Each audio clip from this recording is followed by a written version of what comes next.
Today on Dr. Phil, a violent relationship Tim broke my nose. I was bleeding everywhere. brought them to Dr. Phil. Now, I said to you, get away from this man. He is going to kill you. they're back. I wish you would just take responsibility. I went on national television and admitted what I did. You played the victim the whole time. And he's engaged to someone new.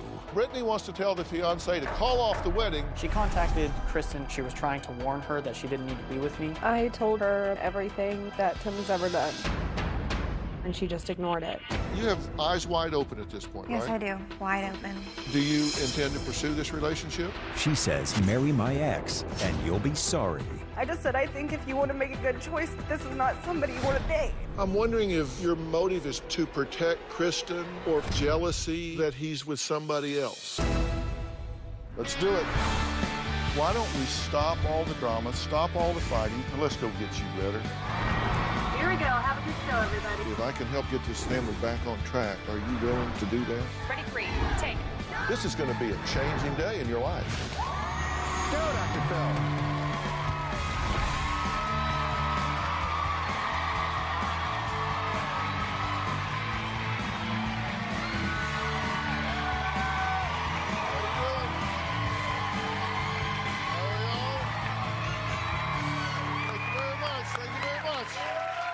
Thank you. You know, people ask me all the time, what happens to the guests when they leave the studio? You really wonder, right? Well, today, a twist on this couple who we met 6 months ago, and it involves another woman. Brittany is back and wants to tell the new woman, keep away from her ex or your life will be in danger. Take a look at what happened the last time Brittany was on the show with her ex-boyfriend, Tim. Tim and I fight all the time. He's the most abusive person I've ever met in my life. I can be extremely violent. I punched Brittany in the face, kicked her, given her a concussion. Tim has choked me. I'll wrap my whole arm around her neck, putting as much force behind it as I can. When I feel her body go limp, and then I'll start to let go. What the hell are you thinking? I've counted 9 distinct instances where you acknowledge that you have attacked her in what I believe to be life-threatening ways. Brittany has had 2 pregnancies. When Brittany was about 7 weeks pregnant with the first child, we had gotten in an extremely violent fight. He pushed me down on the bed, pinned my arms back, and sat on my stomach. I didn't know what to do. A couple of weeks later, we found out that the baby's heartbeat had stopped. I feel like Tim's physical abuse may have contributed to my miscarriage. When was the last time he choked you out? 3 weeks ago. A week and a half. Oh. I did the math. Tim has cheated on me throughout our entire relationship. Brittany had caught me having sex with my ex. They were in the car, struggling to get their clothes on. Tim freaked out. He jumped out of the car with only his boxers on. I jumped on the hood of her car since I couldn't get inside of it. He was screaming and yelling at the top of his lungs in the most high-pitched voice. Let me in! Pretty, let me in! Let me in! How many times have you hooked up with this ex-girlfriend? Probably about 5 times. How many times have you cheated on her overall? About 11. Brittany and I have a 6-month-old daughter. We fight in front of our daughter a lot. One time he was holding our daughter and with the other arm put me in a chokehold and choked me. I'm afraid that one day I may go too far and in the process of hurting Brittany, hurt my daughter as well. You owe it to that baby to protect her mother, and you're not doing it. One time I threw away Tim's fast food and he freaked out. I balled up my fist, reared back as far as I could, and I punched Brittany in the face.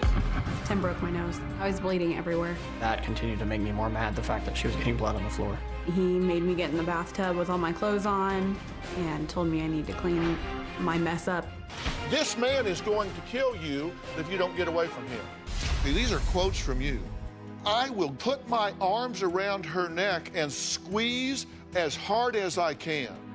I usually stop choking her after 30 seconds to a minute when I can feel her relax her muscles, and then I would sit there and stare at her while she cries. In addition to being beyond creepy, that is beyond dangerous.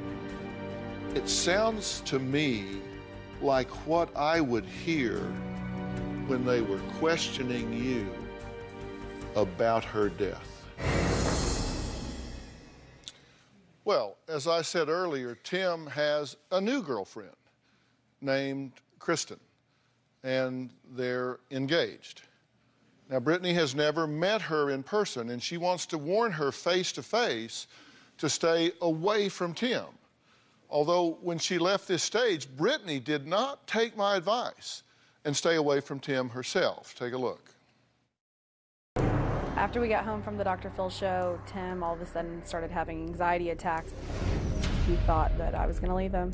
Tim told me that he left everything unpure about him in Hollywood and that he was a changed man. Dr. Phil suggested that I stay away from him until he's deemed safe because with his past behavior, he could kill me.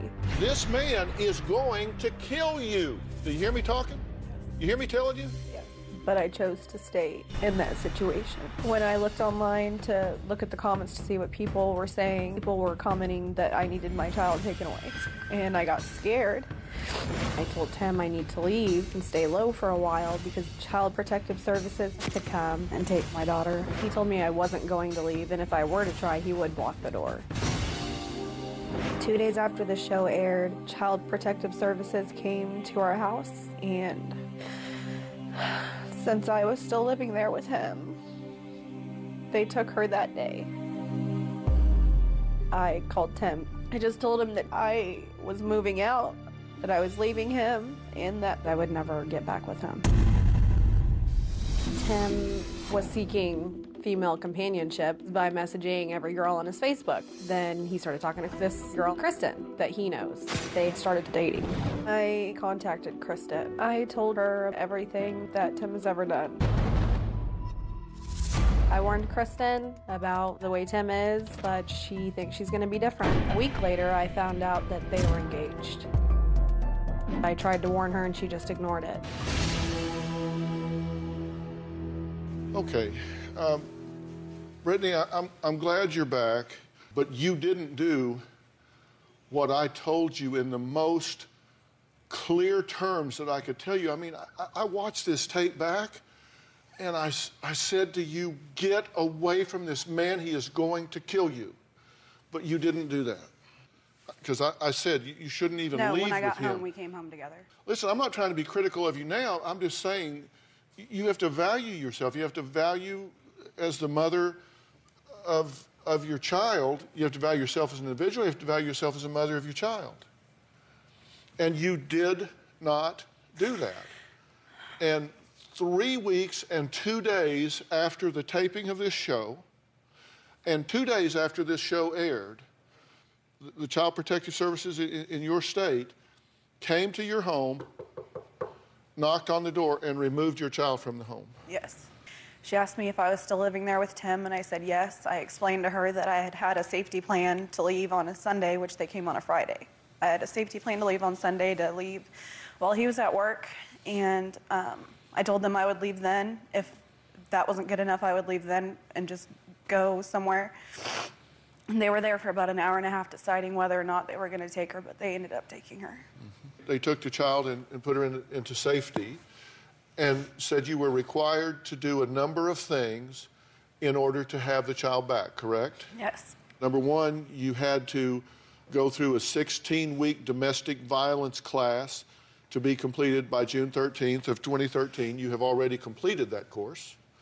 Number two, you had to complete a 12-week substance abuse course to be completed by June 13th. You've not completed that course, but are well on your way. A 12-week parenting class by June 13th, 2013. You've not completed that, but you are well on your way. Regular visits with a counselor. You have been very diligent in keeping those appointments, and you're living in a safe home environment, and you are staying away from Tim at this point. Yes. So you are in compliance with all of these things. You needed to do these things. You agree? Yes. You really needed to hit the reset button to get your values in line and to get your priorities in line, because you had lost yourself in that relationship. Would you agree? Definitely had. Next, Brittany's ex is back. This time, he wants Brittany to stop contacting his new girlfriend. We'll be right back.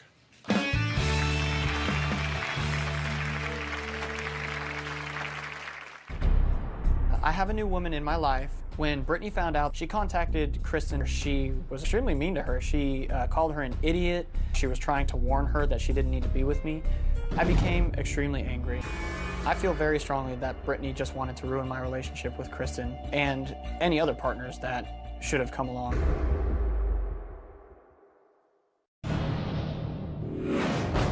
If you don't tread carefully and you step on me, it's just, it'll explode. You grabbed her, threw her into the wall, left a big hole. You got on top of her and put your forearm up against her neck. I've punched Brittany in the face, kicked her, given her a concussion. She was 7 weeks pregnant. You sat on her. And 2 weeks later, you had a miscarriage. And then you pushed her to the ground and she got a concussion, hitting her head on the concrete. I'll wrap my whole arm around her neck, putting as much force behind it as I can. When I feel her body go limp, and then I'll start to let go. You punched her in the head repeatedly. You broke her nose. You pushed her down to the ground and her head bounced off the wooden floor. You deny that. You choked her and squeezed her face with your hand. Well, the last time Tim was here, I told him to stay away from his girlfriend, Brittany. He didn't listen.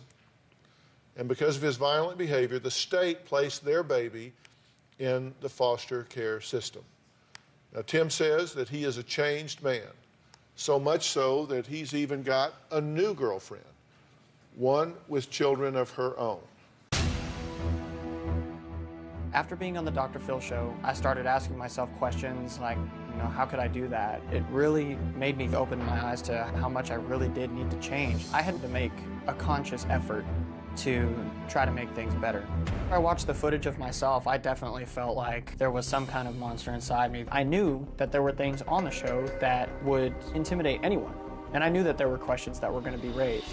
You punched her in the head repeatedly. You tore out like hair extensions and opened a wound on her head.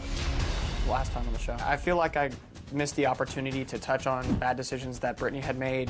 I believe that the majority of my angry outbursts with Brittany were exacerbated by her behavior. I can barely look at a picture of Brittany without feeling my blood pressure and my heart rate rise. I really get angry pretty quickly. I'm not an evil person. I have realized that Brittany and I are better off apart from each other. I have a new woman in my life. When Brittany found out, she contacted Kristen through Facebook and sent her some instant messages where she was extremely mean to her. She called her an idiot. She was trying to warn her that she didn't need to be with me.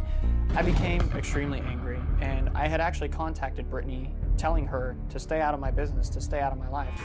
I feel very strongly that Brittany just wanted to ruin my relationship with Kristen and any other partners that should have come along.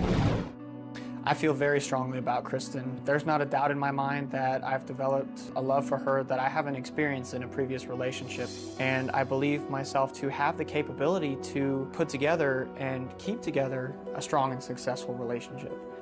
And so I truly believe that we were brought together to make each other better people. Okay, Tim, it's good to see you again. Thank you. You were surprisingly candid when you were here. You admitted what was going on. You confessed to what I thought was grisly conduct with Brittany. I said to you that you needed to stay away from her. You need to get away from her. You need to stay away from her because I felt like you were going to do serious damage to her, if not kill her. That would, of course, be tragic for her. It would be tragic for your child. If her mother was seriously injured or killed, that it would be tragic for you. You would wind up in prison, that you were in a high-risk situation. You said, got it, hear you, went home and did exactly the opposite.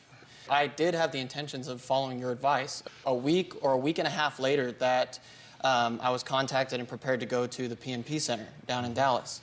And after I was flown down there, they performed their tests on me and had, deemed me safe to be around. They said that I was already good to go home. I didn't tell you to go home for a week and a half and kind of see how things went. I said, do not be together and you went home and you stayed together for a week and a half. Then you went off to a treatment evaluation center. By the grace of God, you didn't kill each other or the baby during that time. It wasn't my plan, though, to disregard your advice, though. When we got home, like I said, it just had fallen together at such an accelerated rate. I was fully prepared to spend a month or two out of the apartment. You did what you did.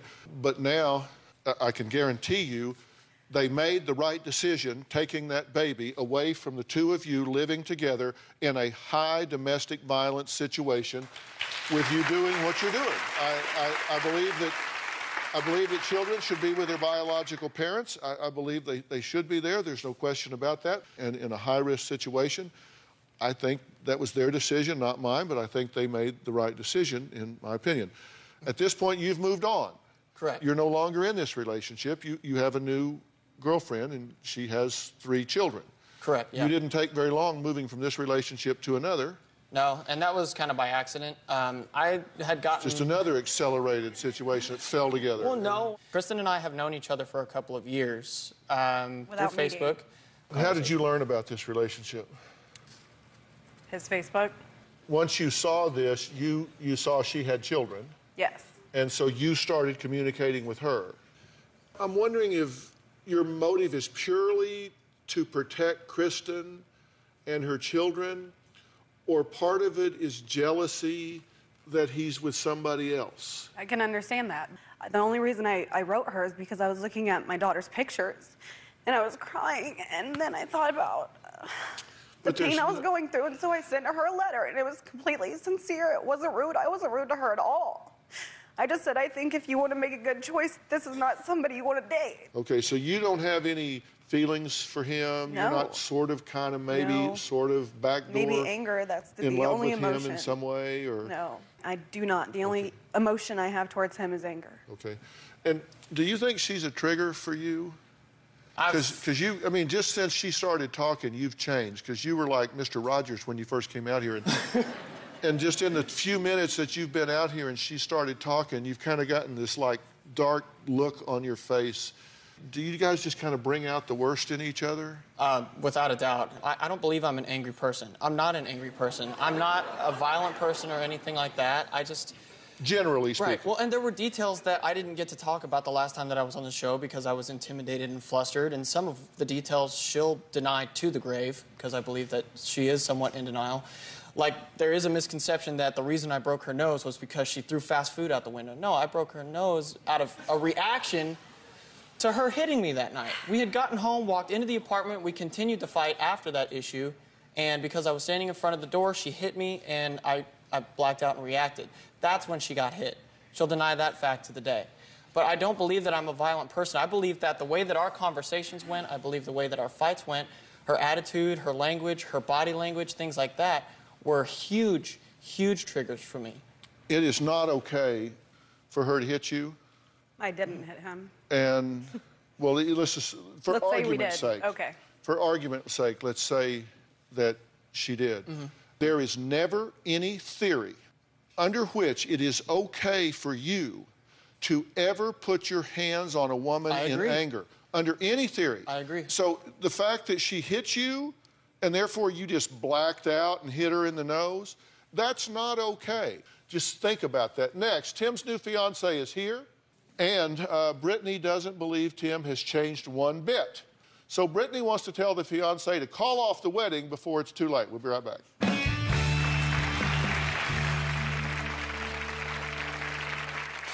She seemed obsessed trying to ruin Tim's life. Brittany would text me and ask me if I'm with Tim. I eventually told her to please leave me alone. I kind of felt like Brittany was trying to stalk me.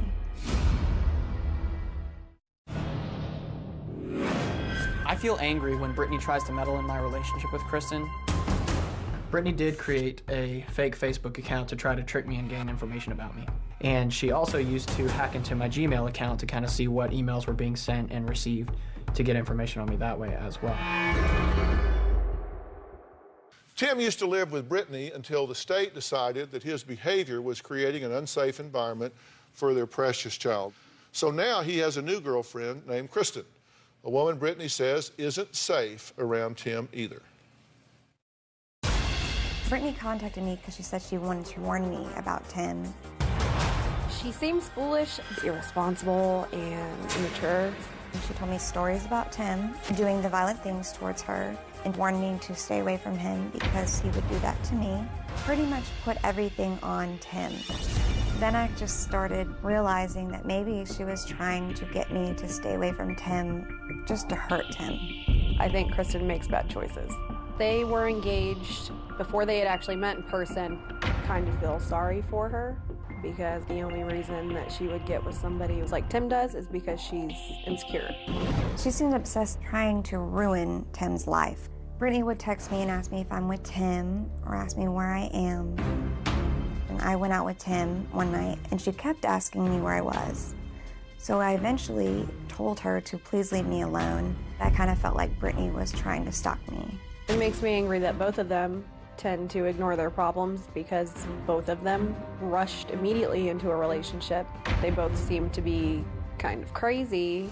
Brittany has really made me angry by trying to ruin things for us, creating drama between me and Tim. She's trying to just ruin everything for Tim.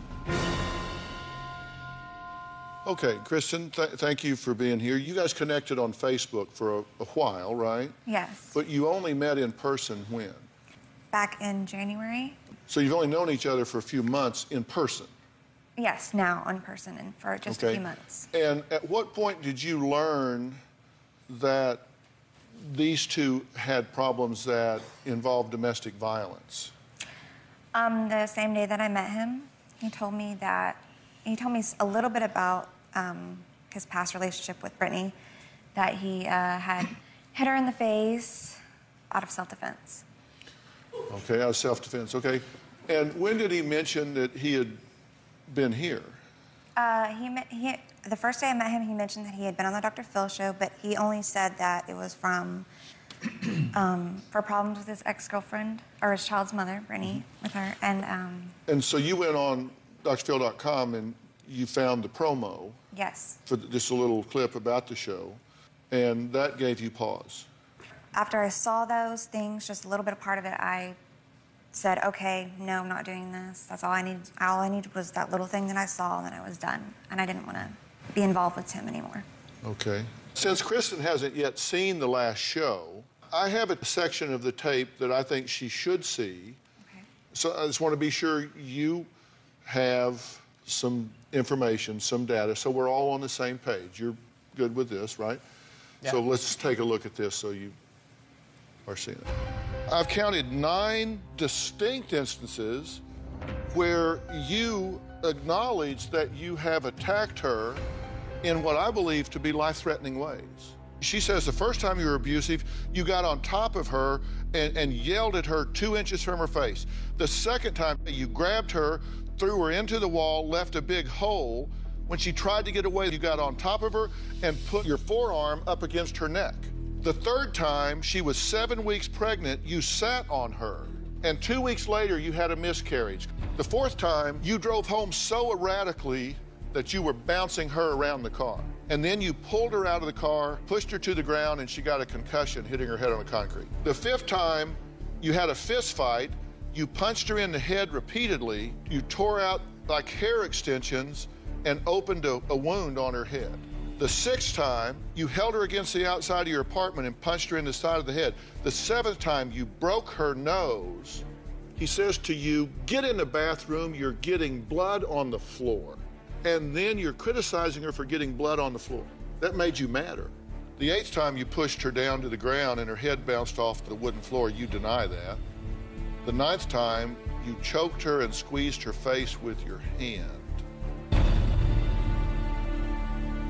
Do these things cause you concern? Yes, they do. I'm worried. I think about it all the time. This isn't the first woman that you've had these issues with. Well, correct, yeah. You were in anger management court ordered when you met her. Right, yeah. From circumstances with your ex-wife. Correct. So this isn't your first situation. So it isn't just Brittany specific. Right, well, and the stuff that had happened with my ex-wife was really exclusive to the absolute very end of that relationship. We're I the wish you ones would who... just take responsibility. Okay, but I if have that was... this whole entire time. I went on national television and admitted to the whole country what I did. You've played the victim the whole time. Okay.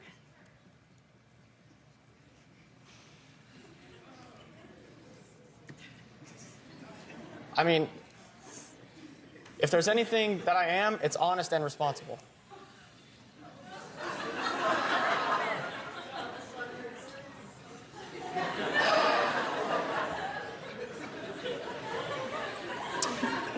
Yeah. I mean, considering what I've done so far, honestly, though, and again, everything that's happened, I don't condone it. And I don't believe that it's ever right to fight with a woman the way that I did, to do the things that I did to Brittany. It's never right to do any of that. My argument for her, since everything has happened, has just been that she would acknowledge that she contributed somewhat to the way things went. I know full well that I was responsible for the decisions that I made when it came to how I handled my arguments with her. But I've made statements that if you would ask a saint to spend a week with this person, by the end of the week, he'd want to do the same thing. Well, if your ex-wife was a fluke, if that was fluke 1, and this is fluke 2, the question you have to ask if you want to be fluke 3. All right, when we come back, we're going to hear from Brittany's roommate, who's allegedly been helping her communicate with her ex, Tim. We'll be right back.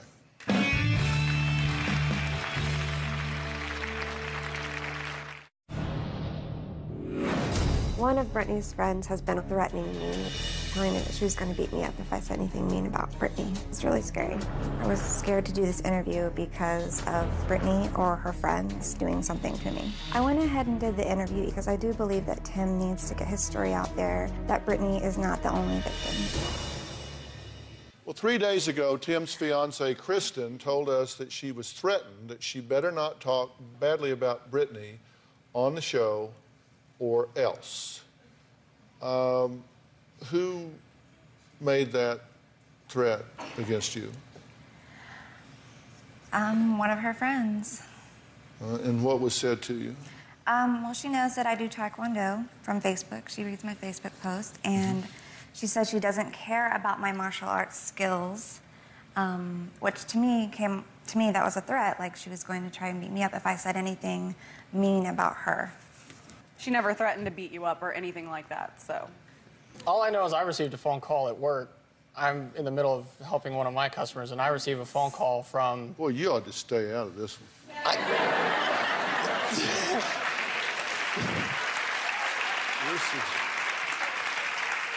This would be a real good chance to just shut up. Yeah.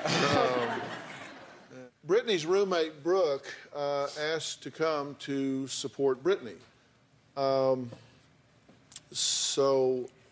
Brooke, what's this all about? The issue with the Taekwondo is when they had first started dating, she had told Brittany that she was doing Taekwondo and it didn't matter if Tim tried to attack her because she was a Taekwondo artist for whatever reason. Have you tried to intimidate Kristen in any way? I didn't threaten her. I told her it'd be best for her to stay away from Tim. Nobody threatened her. Look, Dr. Lawless, I asked you to be here today because you were gracious enough to work with Tim, and may Dr. Lawless have your permission to speak candidly about your visit to PNP? Yes. Any barriers or boundaries? No, none at all. Okay.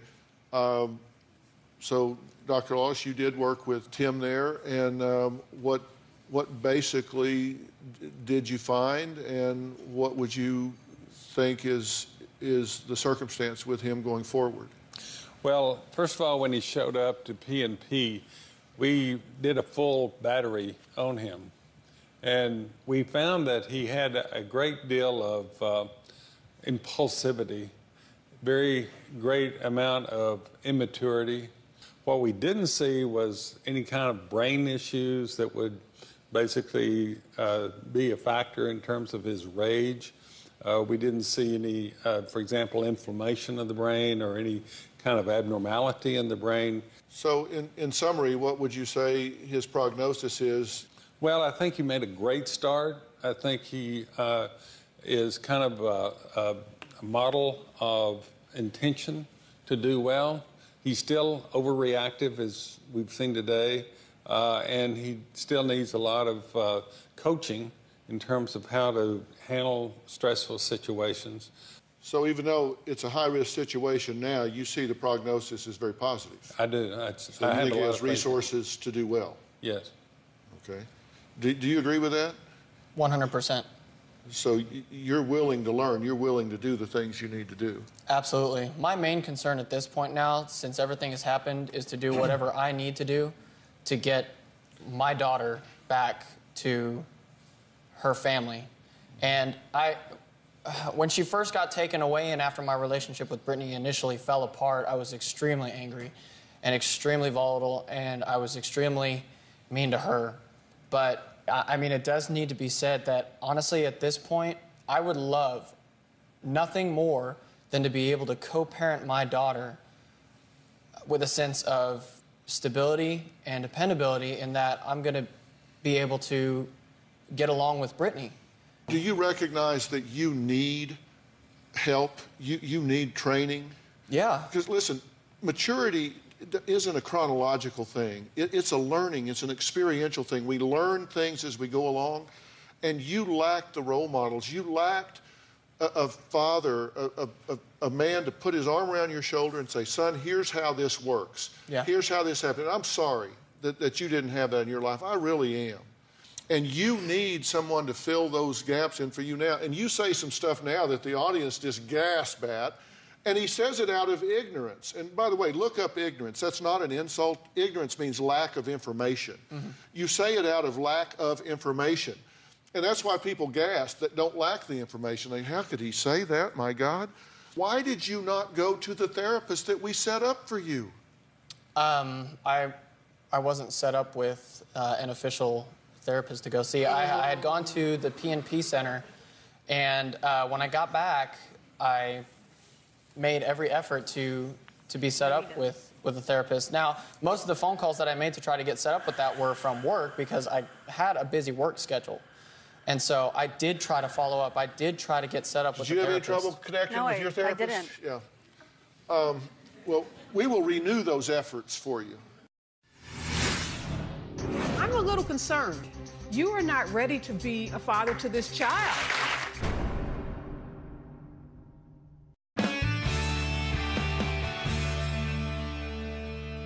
I want to introduce you to Areva Martin. She is a child advocate. I mean, this is a woman that she is a Harvard-educated attorney. She is an authority when it comes to child custody. She is an authority when it comes to women's issues, but more importantly, one of the most passionate child advocates I've ever seen. Areva, thank you for being here. Welcome, Areva Martin. Thank you, Dr. Phill. Areva, what is this child entitled to? What is the court going to be looking for before they say this child can come home to these parents? First of all, Dr. Phill, you know, just kudos to Brittany. She's done, you know, so many of the things on that list. I just want to congratulate you for taking this so seriously. You have made the first big step, you know, Dr. Phill, that the courts want to see. They want to see that this child is going to be in a safe environment. And I felt really good about what Dr. Lawless said about Tim, but the courts aren't going to care that you've started the process. The courts aren't going to return this child to this home until the process has been completed. It cannot take the chance that you have another reaction to something that Brittany says and you're holding the child while you're punching her in the nose. So until the courts are completely guaranteed that you have worked out your anger issues, and I'm a little concerned because as I saw you bristle at Brittany, I was just sitting here, you know, I was cringing myself thinking, you're not ready. You are not ready to be a father to this child. You've got to deal with those anger issues because that child life is all the court cares about, and the safety of that child. Get into the parenting classes that Brittany's in. Get into counseling. Get into some therapy for yourself. That's what the court is going to want to see before you can have anything other than the supervised visitation that you have currently. I hope that, Brittany, after you complete all of your courses, that you can go into the courts and get your child back. I don't want to see you in contact with Tim, though, until that happens. The court said no contact, and it means no contact. Not Facebook, not Twitter, not Texas, none of that. Do not jeopardize your only opportunity to get your child back. As a mom, I say that to you with all sincerity. Your #1 job, get your child back. We will help you to locate and find these things and do them. And you have 3 children. You should want him to do all of this stuff. And you need to be on high alert and watch for any warning signs whatsoever to see him, because you have an undivided loyalty to your 3 children. Yes. And you are with a high-risk candidate until he gets the emotional maturity and development that he is. And that undivided loyalty is to your 3 children. And if he conducts himself like a gentleman, if he lives up to the positive prognosis that Dr. Lawless says that he has, then he may develop into a wonderful mate and a wonderful father. But your duty is to yourself and your children. And if he can grow into that, great. But you need to watch very, very closely. And I do. And be willing to hit the door if need be. Mm-hmm. There's something that Kristen is even more concerned about. Talk about that when we come back.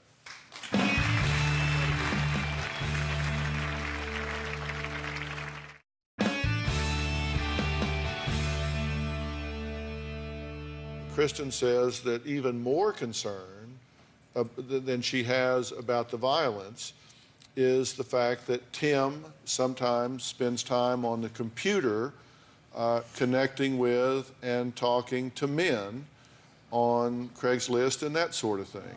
No. Do you do that? No, that was... Does he do that? No. So why are you concerned about it? I'm not concerned about it anymore, but when I saw that part in the last show, it did concern me because it's something I'm not familiar with. Right, so you have no interest in that at this point? Right. No, her concern was that I had done it in the past, yes. But I have no interest in that whatsoever. Right, so you've moved past that? Yeah. He was doing it after our daughter was taken away. I found several on Craigslist of him advertising on it. And are you still on Craigslist? Not at all. Again, these are things that I just want you to be eyes open and you two to have a completely transparent relationship. And if you have nothing to hide, then you hide nothing, right? I was open from the very beginning. The very first day that she and I met physically in person, I told her that I had been on the original episode of the Dr. Phill show. I told her that Brittany and I had a violent history. You changed it to make it look like it was like a mutual thing and you were somewhat a victim. No. You didn't say the honest story. You told the Tim version of the story. No, I told the entire story. And then you manipulated her after she made the decision. She didn't want to see you anymore because she was like, that's a bad situation. I don't want to be in it. Then you manipulated her and made her think that her own decision was wrong, and you convinced her to be with you again. How did I make that? She's an adult woman. She can make her own decisions. Okay, this is between these two now. Okay. You've weighed in. She's gotten your 10-page... 10 pages. That was all back and forth. That's not just me. No, and this is very articulate, and I think you have made some very good points, and I think you've had your say, okay. And whatever decision she makes at this point, she does it with a full set of data, right?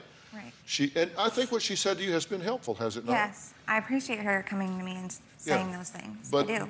You've had your say. I'm done. Yeah, really, and you've had your say now, and so you have eyes wide open at this point, yes, right? Yes, I do. Wide open. Do you intend to pursue this relationship? I do. But you're going to do it with eyes wide open? Yes. Recognizing that it is a high-risk relationship? Yes. And you're going to watch for warning signs and be ready to exit the relationship? Anytime I see anything that scares me, I'm out. And remember, your undivided loyalty is to your children. Yes, it is. All right, next I'm going to show you how you can take a quiz to find out if you are in an abusive relationship. And you go, well, how could somebody not know? Sometimes you think, I just thought this is how people lived. Seriously, people sometimes don't know. We'll be right back.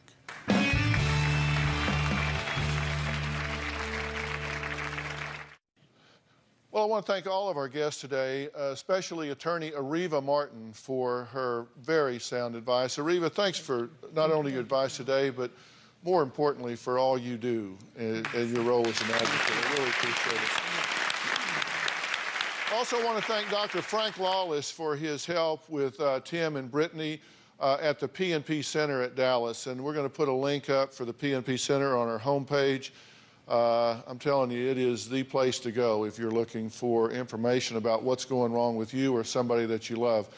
As you know, we've been heading a campaign called End the Silence on Domestic Violence. And if you're in trouble or you know someone who is, do not waste a second. Call the National Domestic Violence Hotline at 1-800-799-SAFE. And also on drphill.com, we have a quiz you can take right now to find out if you are in an abusive relationship. I want to thank Robin for all of the work that you're doing with the women's shelters around the country, because Robin has been a real ambassador. She's been a real ambassador for us with all the women's shelters around the country. Thanks for being here. So long.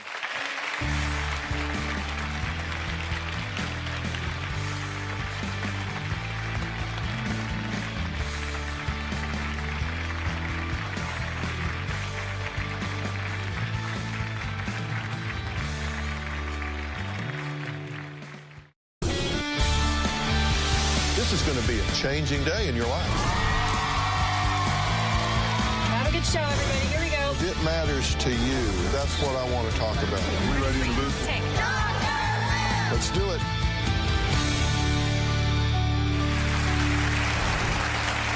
What if you had to deal with this every day?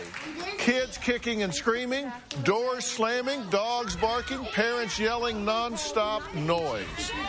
Now, my first guest, Jessie, says that she desperately needs to be rescued from this chaotic life. She claims that while she's stuck in this madness, her husband, Jeremy, escapes by literally running to the hills every day. What? I am an overwhelmed mom with a very chaotic family. Look at this mess. Do you hear Aiden? What? There is always arguing and screaming and yelling. Hey! Now! Oh, please. Right now we're headed to go get the kids from school. Every day at 6 o'clock my day starts. Daycare kids start arriving. I'm taking them to school. Then I'm doing snack time, walking the dogs, cooking, cleaning. Jeremy comes home at 6:30. The chaos begins once again. Look at this mess. I need help cleaning. I think Jessie can do more during the day, do dishes, the laundry. I think she purposely saves these things for me. You got to appreciate that she has all this free time. She can do whatever she wants to do and doesn't have like a boss responsibility. To me, it's like not really work. Jeremy and I argue constantly. And why were you badgering me about it at 9:45? Because that's the time that an adult is supposed to have a conversation. Because Jeremy and I argue, I think the kids argue, and they hit and push and shove. Both my kids are out of control. I'm going to take the DS if you don't put the vacuum away, Aiden. No. Please stop. They scream and yell. I tell Aiden not to go up there all the time. He doesn't listen. They charge up and down stairs. Give me the DS, Aiden. They slam doors. Aiden! Lock themselves in their room. I'm going to count to 3, and then I'm going to pick the lock and take that DS for a week. No! Open this door right now. No! With Jessie, everything is wrong. Nothing is right. He doesn't get apple juice in a glass cup. Sorry, hold on. Well, this is... They're right there, the blue cup. Pour it. Jeremy is obsessed with hiking. I love being outside. I'm stuck in an office all day. Jeremy comes home after work, then hightails it hiking. Aiden cries when Jeremy goes hiking because Aiden wants Jeremy, his dad, to play with them. Yeah, this is why I get out. This is why. Jessie doesn't hate the fact that I hike. She just hates the fact that I do anything without her. 24/7, I'm a mother and a wife and a father and the caretaker all wrapped up into one. If Jeremy doesn't change and this goes on and on and on, I really don't know how much longer I could deal with this. Hand it back to me now. Okay, what do you think about watching that? Well, I think that you're missing my side of it. It seems like it's all about her. The thing is, when I try to have a conversation with Jess, she attacks me. She likes to assign blame. She just ends up bickering with me, and it becomes an irrational conversation. So she doesn't see my side of it. Aren't you blaming her for this chaos? I'll blame myself for when she acts that way. I don't know how to react. What do you think she does all day? Well, she takes care of the kids, and I absolutely appreciate what she does because we couldn't I don't think you do. No, I do. And I tell her that. Yeah, and you have a daycare, right? Yes. And how many children do you have? 6. 6? Okay, you take care of 6 kids most of the day. Yes. And this is her routine. 6 a.m. wakes up, 7 makes breakfast for her own kids, and daycare kids start arriving. 7:30 takes her own kids to school, takes 2 daycare kids with her. 7:40 feeds the 2 daycare kids who have arrived for breakfast. 8 o'clock drives to the dog park with 2 kids and 2 dogs. 9 a.m. drives back home.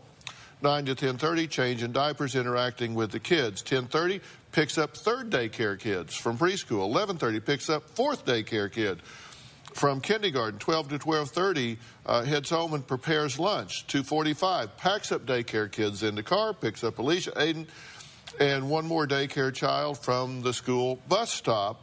Homework, snacks, changing, soccer practice. Daycare kids go home. Cleans house, does chores, showers. Bedtime for Aiden. Bonding time with her daughter, and then 9:30 finally bedtime. Okay. So where is... Well... Okay, what? Well, she's organized that, and it works very well. She developed a system during the day. How do you know you're hiking? Well, no, I'm only hiking an hour a day. That's all I do.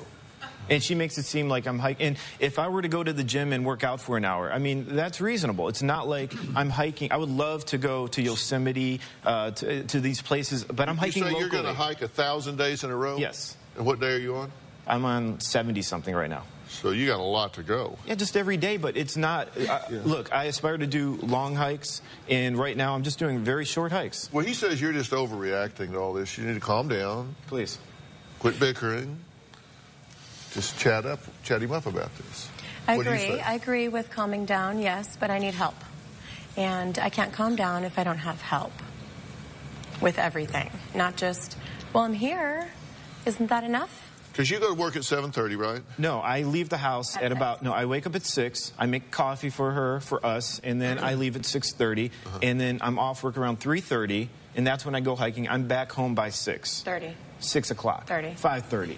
I mean, again, the time doesn't matter. It's between 5:30 and 6 normally. Okay, so you get off at 3:30 and then you're hiking till 6:30. Then you come home and blog about it, right? I hike for 1 hour and then I have to drive 45 minutes home from work. Okay, that's part of the commute. So I'm home by 6, and when I get in the house, she usually has a dinner ready, and I'm eating, and I'll help with the kids. Sometimes I make the dinner because she's still at soccer practice. So I do help. I do dishes, and then I go up and blog because I want to share with the world, because I'm animated about what I just did, what I just saw. I want to upload the photos and put it on the computer so everyone can see what I did. Before he shares with his family. I would love to share with her, but she doesn't even read my blog, and when she does, she criticizes what I do. Instead of saying, well, that's really cool. Like, I was like, look at this waterfall. She's like, I don't care. She doesn't support me at all.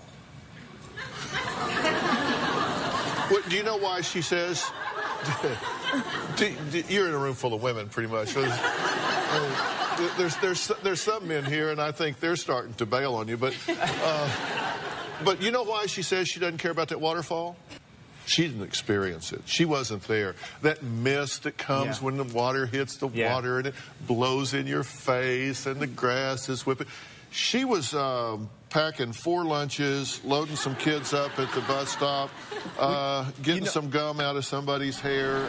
The way you two are coming together is not working. I want to give you a wake-up call here, because I'm telling you, if you were sitting down there with a kid and they were in trouble with the law and been kicked out of school, you'd be sitting there, man, I wish somebody would have told me we were headed here before we got here. I'm telling you now. I'm telling you now. So you can look back and say, yeah, he told us. He told us. I didn't much like him. I thought he was kind of on her side and throwing me under the bus, blah, blah, blah, blah, blah, blah. But he did tell me the truth. Think about that. Up next, Dr. Phill correspondent and mother Kelly Catrone is back. We'll see what happens when she paid Jesse and Jeremy a little house call, a visit to the home. Into the chaos. We'll be right back.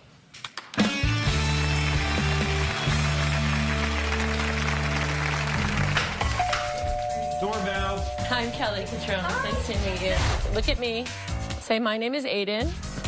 Excuse me. Aiden, move away from the window now. I'm going to count to 3. And later... She was such a magnificent woman. We talked. We laughed. We did things that normal couples would do. And then all of a sudden, she turned into this mean, hateful person. Tomorrow on an all-new Dr. Phill. The photographs? Would you want to know Let's take a look. What your husband's mistress looks like? This is the woman he said I love you to. Oh my God. And a sudden outburst I'm going to confront both of you. You're out of order. leads to a confrontation with Dr. Phill. If you want to have a debate with me, just belly up, darling, because you are not going to win. That's tomorrow. Jess and I parent completely differently. Help me make some dog food. It'll be our project, okay? Come on. Yes, Mommy wants you to do it. The kids act the way they do because they see Jeremy acting immature like a child. Oh, no. Go. Do not put ice cream cones in the dog's dishes. Yes, one of each. Yes. When I'm disciplining the kids and the dogs, Jeremy's telling them that I'm off my rocker. I don't know what I'm talking about. They don't have to listen. And Mommy's just a big meanie. Why does she say no? She always says no, but what are they going to eat? We don't have dog food. I'm not going out tonight. My bond with the kids is childish and playful. I can't be a serious parent. She won't allow it. Jeremy wants to be their friends. Grab him a napkin, because it's going to get everywhere. It's fine. Here, cheers. Kelly Catrone is a special contributor to the show, and she's author of a great book. The title is If You Have to Cry, Go Outside, and Other Things Your Mother Never Told You. Now, she is a woman of many accomplishments, but she says she feels her most cherished role is that of being a mom to 8-year-old Ava. Now, I sent her to visit Jesse and Jeremy, their 7-year-old son, Aiden, and Jesse's 9-year-old daughter, Alyssa. Hey, Dr. Phill, I'm out here to meet Jesse and Jeremy and their kids. Jesse says that their house is chaotic, and your team's made a DVD. Let's take a look and see what's really happening in that house. Aiden, do not make me chase you. No. Aiden, cold. No. Oh, my God. Look at this mess. Do you hear Aiden? It's like a combat zone, what's going on over in this house. What? A pair of plaid flannel boxers and some tube socks. That's not hot. Do not put my stuff in their dog dishes. Just a little bit. We'll get some broccoli and stuff. Oh, that's disgusting. No. Yes. That is disgusting. There's more than one dog in this house. I think she needs a little ohm in her home. That's what I think. Oh my God, that's their yard? If he likes hiking, he should just go hike into the garage and pick up a lawnmower. Doorbell. I'm Kelly Catrone. It's nice to meet you. Dr. Phill sent me from one mom to another. Here to see how I can help. This is Kelly from the Hi. Hi. I'm just going to hang out in the corner and watch what you guys are doing, okay? Hey. Oh my gosh. Sounds a lot. These oranges are really... Aiden, stop, please. Hey, we're going to do Yes or lemonade. no? Alyssa, You need stop to him. stop. Do you want to cut it? Aiden, stop. Aiden. Aiden, get over here. Jeremy, grab Aiden. All right. Stand here. Aiden, stop, please. We could eat that one. No, stop. He's dirty. Here, let me move that foil. Aiden, why did you just do that? Oh my gosh. Can you stop? Are we doing orange juice or not? It's like the sun's going down soon, so we should go outside. Actually, Dr. Phill wanted me to just kind of just sit down with everybody, kind of. Listen, will you come and talk to me for a minute? Aiden, come with me. Okay, let's go. We'll try it later, okay? So I'm on a TV show, and I work with Dr. Phill, and I'm not a doctor. I'm only a mommy. Aiden, you're looking at me. Eyes on me, mister. Stop it. No. Quiet. This is my interview. What? I'm going to ask you a few questions, and you go yay for yes and go boo for no. What? Please take your hands out of your mouth when I'm speaking to you. I'd like to see them clasped on your lap. Thank you. And look me in the eye. Sit up straight, too, by the way. This is not a party. Are you a good helper to your mommy? Yes. Do not eat your boogers in front of me. I expect better manners with gentlemen I hang out with. Do not. So, can I ask you a question? Do you lick the furniture all the time? Is it something you do all the time? He licks the furniture a lot? He licks everything. I want you guys to take an oath. Put up your hand. Say, look at me. Say, my name is Aiden. Excuse me. My name is Aiden. My name is Aiden. And I'm going to try to help my mommy more. I'm going to try to help my mom. I, Alyssa. I, Alyssa. Give my word. Give my word. That I'm going to be a better helper to my mommy. I'm going to be a better helper to my mom. Hey. Hey there. How's it going? It's going good. Spent some time with your kids. Oh boy, how was Aiden? He's good. Yeah, Accelerated, but I think they're... Impossible for me. He is? Yeah, very much so. Aiden, move away from the window now. I'm going to count to 3. Jesse, Aiden's about to pop out the back window that overlooks the terrace. You should put a safety lock on that window, too, just in case he looks up there. What are your complaints about being the man in this house? Not wearing the pants, I guess, is maybe one. At first, I guess it was a big issue, and yes, my coworkers make... What's it? Will your wife allow you to play poker with us tonight? I'm a debt collector. It's easier for me to negotiate with my debtors than it is my wife. When was the last time you guys were alone? For our honeymoon, because since then we've gone on vacations, but with the kids, of course. Okay, so you both burnt. But I think that you seem like you're actually willing to get back into a relationship with your wife. Yes. Okay, that to me seems like a really great start. So Jeremy and Aiden is a sore topic. Tell me, what is that like? It's very much strained. Aiden wants to be a part of Jeremy, but neither one of them know how to connect. Jeremy likes to be very rambunctious with Aiden and very kind of chaotic. I think that's normal behavior for a dad. But I think Jeremy takes it too far, like he takes the hiking too far. That's something that Dr. Phill, he's good at. I'm sure he can help you with that. Whoa. Hi, Dr. Phill. I just spent 3 hours with Jeremy and Jessie and their children. It seems like she seems to get overwhelmed. She starts to escalate and nag. And then Jeremy splits emotionally or physically, goes on a hike. And then there's a little boy who has a lot of energy. And I'm really looking forward to watching you work your magic with them in the studio. For God's sakes, do you not figure that what you're doing is not working? Well, we're here. I know it's not working, and that is why we're here. Hopefully this does help. Well, you say you don't have time to interact with the kids? Well, she said that. I don't. He goes on hikes with me. You don't, Jeremy. Sorry.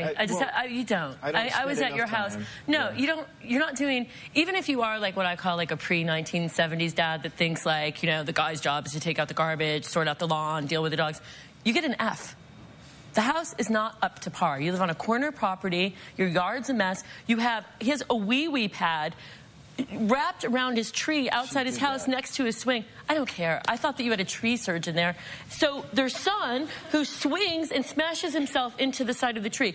This is how they're dealing with a child who's banging himself into a side of the tree. You're not carrying the weight. All you're doing all day is you're yelling at your kid all day, and everybody's swinging in and out of this situation. And Alyssa, by the way, she's an angel. She is. She's an angel. I mean, that little girl is just going with the flow, and you're not her biological father, and you moved him in a week after meeting him.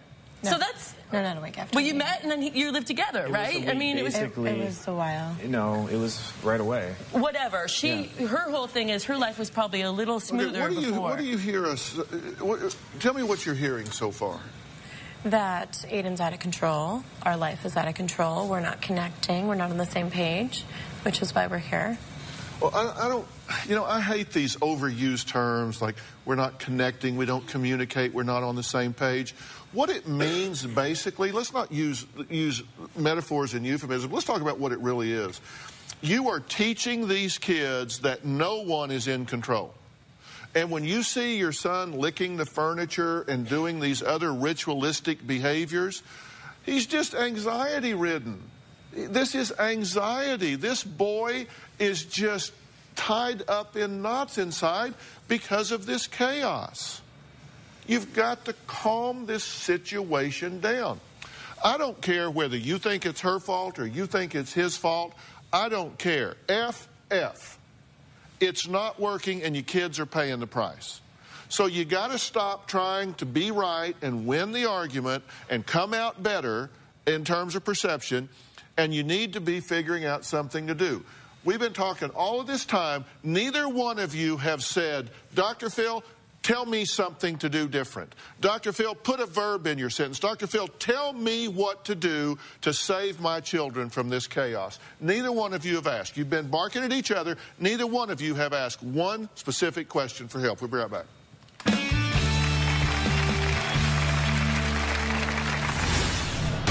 You're going to have to go commando about it. This isn't something you ease into. And so hear me, it's going to get worse before it gets better, because when you start saying no more of this, they're going to freak. He's going to freak. And later, I should have listened to my friends who said Emily is a bitch. I'm stuck here because of you. That's a tough way to feel. If you really feel that way, you must be really miserable. Jeremy's obsession with hiking is almost destroying the family because it's hiking, hiking, hiking, hiking, and then, oh, wait, do I have a family? Oh, yes, there they are. One day, I just decided I'm going to go hiking for 1,000 straight days. When I'm done hiking, the first thing I want to do is come home and share it. So I get on the computer, I upload the photos, and I write about my experience. With all the hiking that my husband does, he does not know the first thing about being a husband or a parent. You've seen him 0% today. I was just You have I'm seen going to take him hiking 0%. with... He has wet hair. He's not going out hiking. About 3 weeks ago, he lost his wedding ring. It crosses my mind that Jeremy might be off doing something else during these hikes. Am I stupid to believe he's really hiking? So, is Jeremy really in the woods hiking? So, because you had questions, we thought we'd do an investigation. Take a look. I decided to come over to the state park to check on Jeremy, who likes to hike here. Jessie says that she thinks he's up to something. He lost his wedding ring, his hair is always a mess, and he spends all night on the internet. So for all the women who've ever felt like this, I decided to come out and just get an insider's view as to what Jeremy's really up to. Perfectly hit his mark. Flex those muscles, babe. Picture of himself.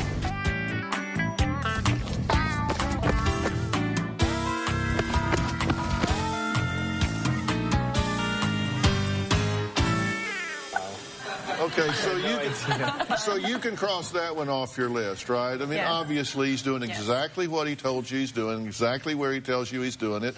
So, I mean, he's out hiking and jogging and doing healthy things. The two of you need to decide to stop blaming each other. You need to stop acting like a child, in your own words.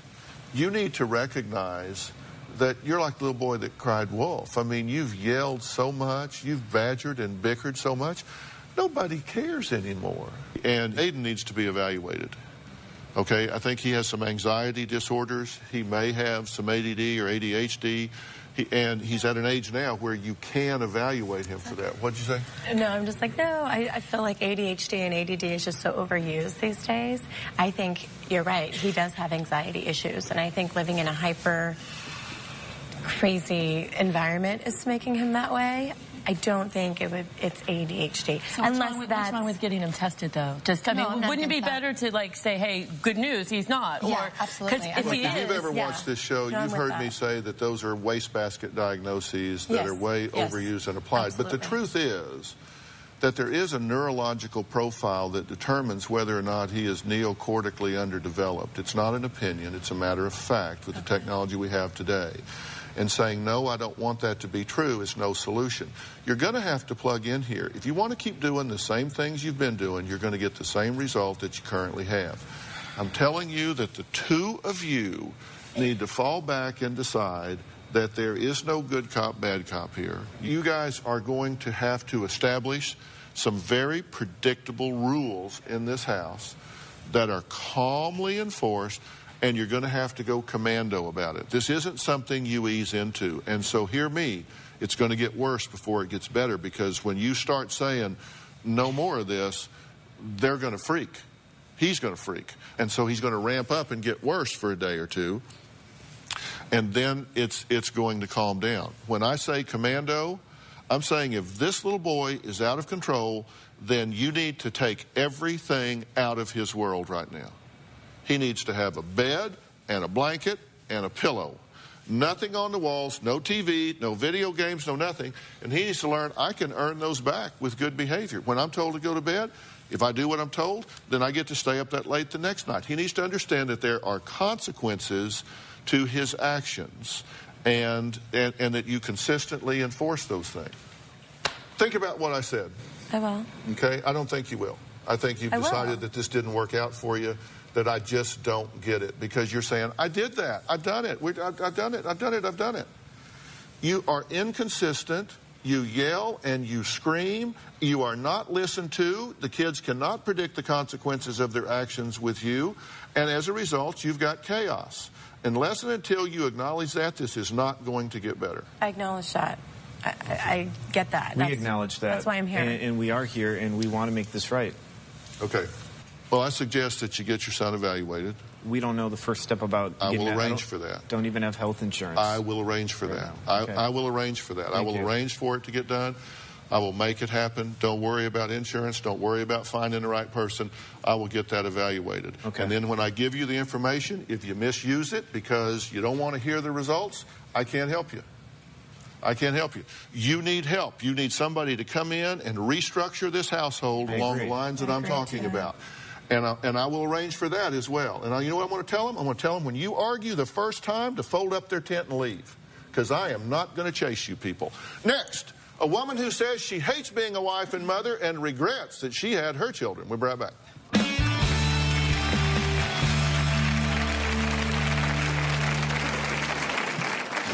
I do hate being a wife and a mother. Jeff doesn't help me with the kids. My job is to keep the bills paid. I'm falling out of love with my family. Emily should stop whining. Deal with it. And later, I work. That is my contribution to the family. I am the sole breadwinner, and that's all the contribution I should give, and I want Dr. Phill to prove I'm right. I feel like we have children, and she should just deal with it and stop whining.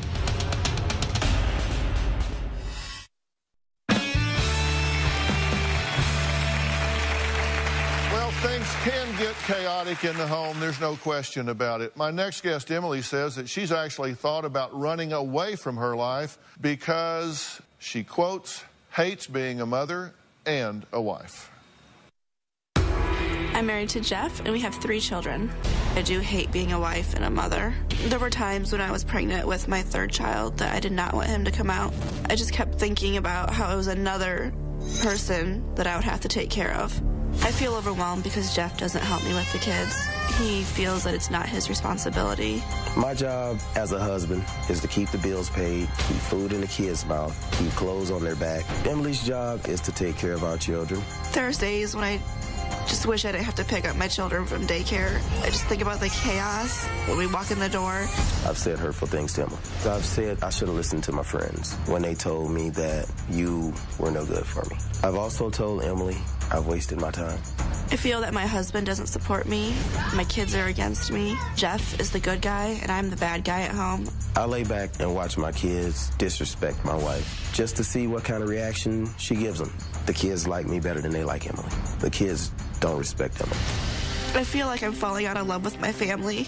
I sometimes sense that my children feel that they're not wanted. I just feel alone. Sometimes I just want to get in my car and drive away until I run out of gas. Emily says she no longer wants to be a wife and mother. Emily should stop whining and just deal with it. Well, first I have to say, you do have beautiful children. Thank you. Y'all make great-looking kids. Wow. If you knew then what you know now, would you have married her? No. Why not? She was such a magnificent woman. I mean, we talked, we laughed, we did things that normal couples would do. And then, all of a sudden, she turned into this mean, hateful person. Mm-hmm. You have said we do extensive interviews with you guys ahead of time, as you know. Yes, and you were both very forthcoming and honest with us. I wrote down some of the things you said that I thought were particularly relevant. You said, quote, you are a waste of my time. You ruined my life. I should have listened to my friends who said Emily is a bitch. I'm stuck here because of you. You know what? That's a tough way to feel. I mean, if you really feel that way, you must be really miserable. Let's back up a minute. The reason why I say those things is to get her to back off of me. There are times when I would come in the house, and she knows this, that she would just attack me, verbally attack me for no reason at all. And I have so much anger built up inside of me because I sacrificed so much. I really sacrificed so much. I gave up what I feel would be a wonderful and lucrative career. I gave up a life that, I mean, wow. I had a lot of potential. If you knew then what you know now, would you have married him? No. I mean, when we first met, we were in college. Things were good. We had one child. We didn't have careers. I just feel... I mean, I love my children. I truly do. But he wants, you know, several kids. And so I feel kind of that I've given him his children. How's it going with the kids? It's going great with the kids. But the thing is, okay, she's given me my children, but she hasn't given me the other part that I said I wanted to do with my life. Which is? I want more than Iowa. Yeah. If this is really important to him, why are you somewhere geographically you don't want to be doing something you don't want to do, particularly if it curries all this resentment from him? Why are you wanting to be where you are? I'm from Iowa. My family lives there. We're close to my family. I don't want to move. I mean, he's always saying, oh, I want this career, I want that career, I want to move here, I want a job where I can travel, where I can move, where I can advance. I don't want to move, you know, to Florida to live for a couple years, to move to Texas, to move for a couple years, to move to California. I understand you want to be close to your family, but you're an adult now. This is your family. Your husband and your children are your family. You don't... Did I finally say something you liked? Yes, I like that. All right, we got to take a break. Emily reveals why she says she's jealous of the attention Jeff showers on their children, especially their 3.5-year-old daughter. You're jealous of your 3.5-year-old daughter? Yes. We'll be right back.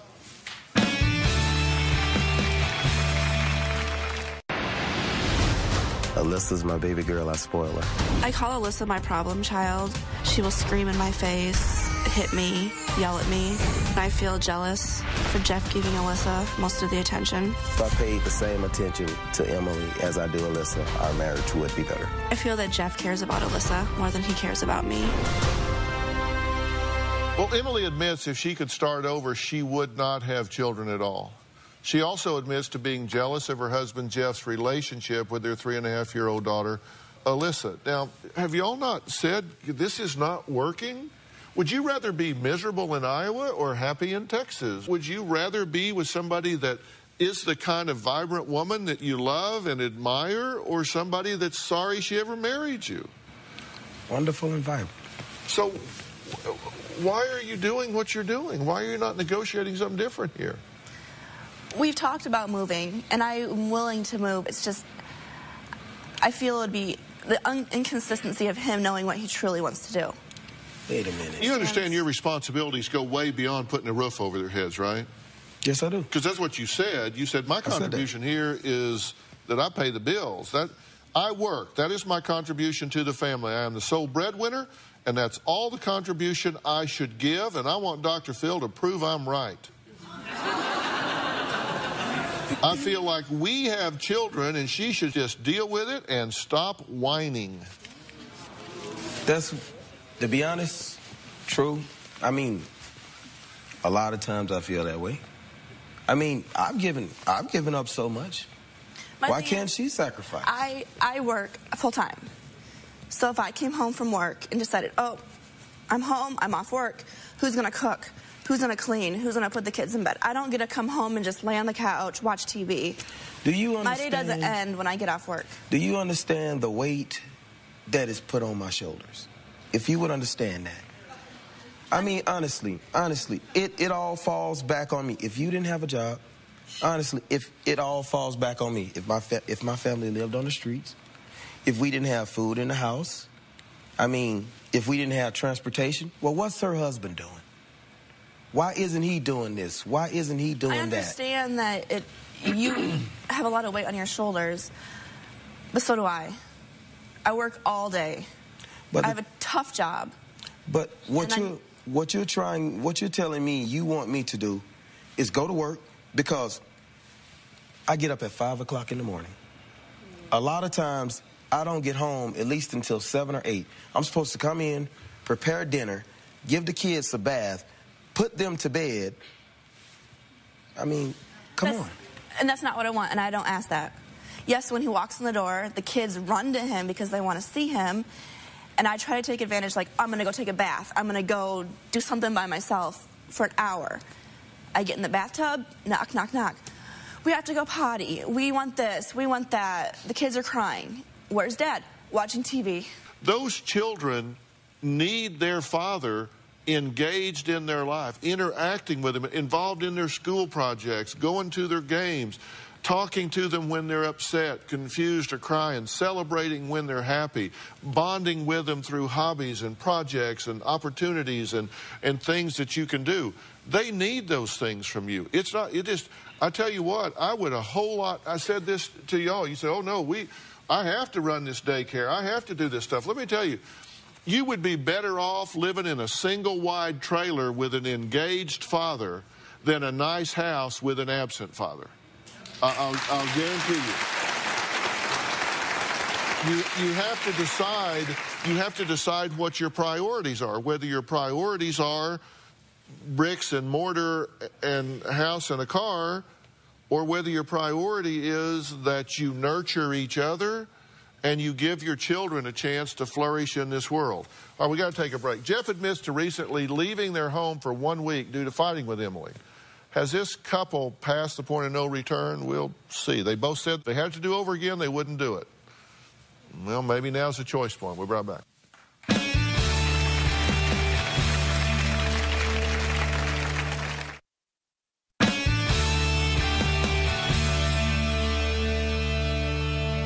Relationships are negotiations, and the negotiation never ends.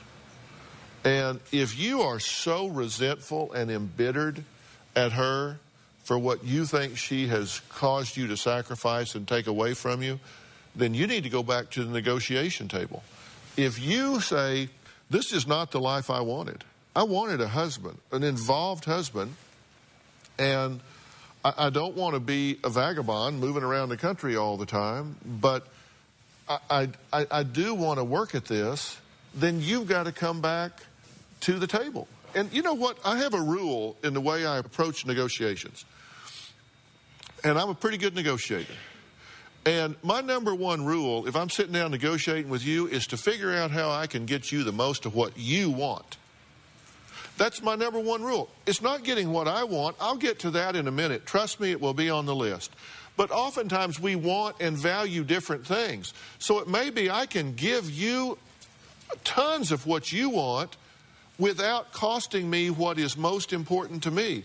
What is most important to you, is it not, is that you want a partner.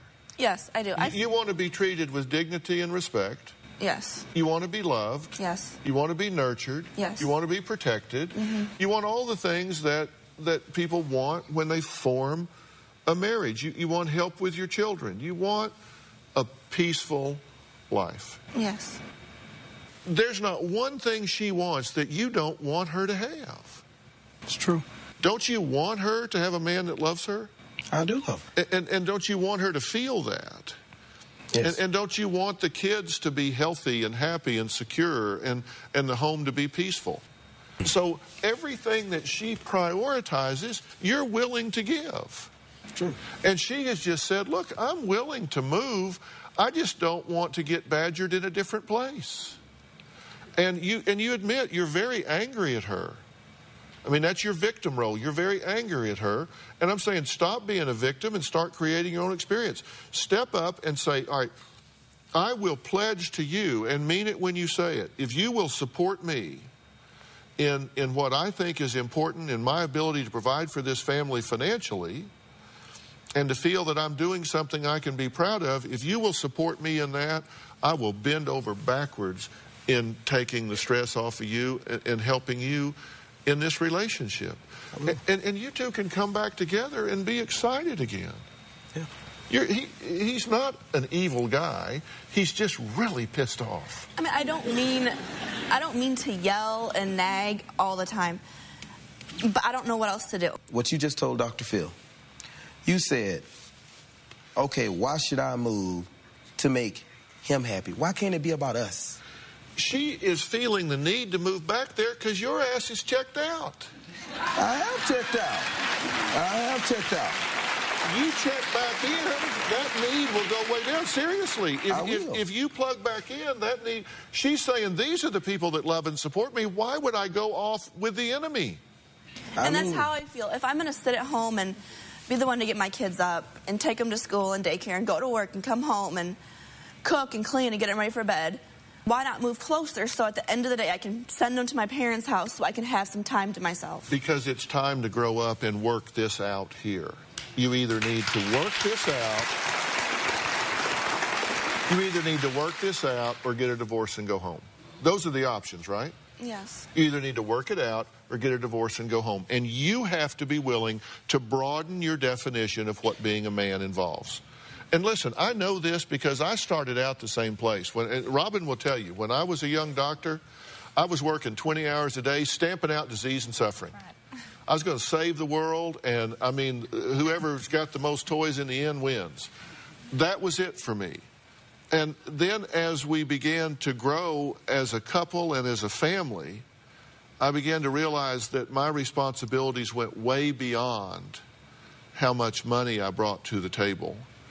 It went to teaching our boys to grow up to be responsible young men, to show them how to be husbands and fathers, to show them how to meet their responsibilities and contribute to the world. And to do that, I had to get involved and be plugged in. And, you know, she's the heart of the home. She's always been the heart of the home. But I got way more involved, and you can too, and you need to. And if he did that, and you could just, and it came time to move, you'd sit right in his lap and say, let's go. Would you not? If you could trust him to be there for you emotionally and every other way. Yes, and he knows that. And that's what we need to work on, and I will get somebody to help you with that if you need help. We'll be right back.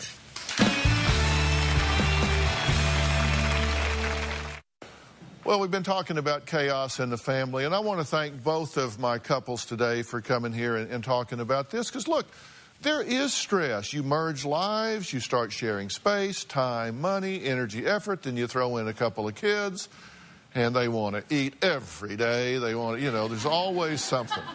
Thanks to my expert PR powerhouse, owner of People's Revolution, and Dr. Phill correspondent Kelly Catrone. Now, you can go out and buy her book and read it. I have. You will like it. It is entertaining and is informative. If you have to cry, go outside. It's now out in paperback, and everyone in the audience gets a copy today, so you're going home with that. Thanks for being here. So long.